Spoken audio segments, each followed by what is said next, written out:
sheep, sheep, sheep, sheep.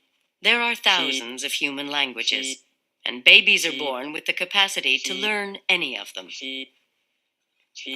They begin by listening. A baby sorts through a babble of sounds with more keen an ear than a conductor rehearsing a symphony orchestra. At the University of Washington, neuroscientist Pat Kuhl has been studying the building blocks of language, the vowels and consonants that make up words. In this particular experiment, we're looking at how children respond to the sounds of their native language and the sounds of a foreign language. We're recording what's happening to the brain as the baby's listening to the Chinese Mandarin shi. And then what happens to the brain when that sound is changed to this Chinese Mandarin chi sound? Now, of course, to us, they sound like she. They sound like the same thing. But we're interested in whether or not the baby's brain records a change when a physical change in the sounds is made.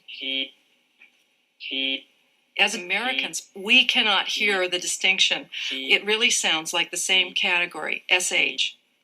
To the Chinese, they say, no, there's a very clear shift. And the interesting thing that the studies have demonstrated is that at birth and for a short period thereafter, babies have this incredibly exquisite ability to hear differences between all the sounds used in the world's languages. The babies are outperforming us. I like to refer to them as citizens of the world in the beginning. And of course, we're not citizens of the world. We're quite culture-bound listeners. At 7 months, babies are still citizens of the world. But by the time they reach 11 months, they are citizens of a single country, specialists in one language. By 11 months, the babies are behaving like their parents. This baby is not responding to the change between she and to chi. It's now she to the baby, just like it is for us as adults. The news is that by 11 months, we are not perceiving reality. We're not responding to the real differences that exist in the sounds. We're listening through this filter that was developed early in life as we mapped the sounds of our language during listening. Ba. Ba.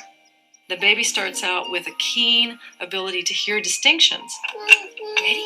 Shall we do it again? The feat of development is to actually form categories and ignore some of those distinctions. Here goes the train. The ones that are great for a foreign language, but not for the language you're trying to master. 3. We did it! 3?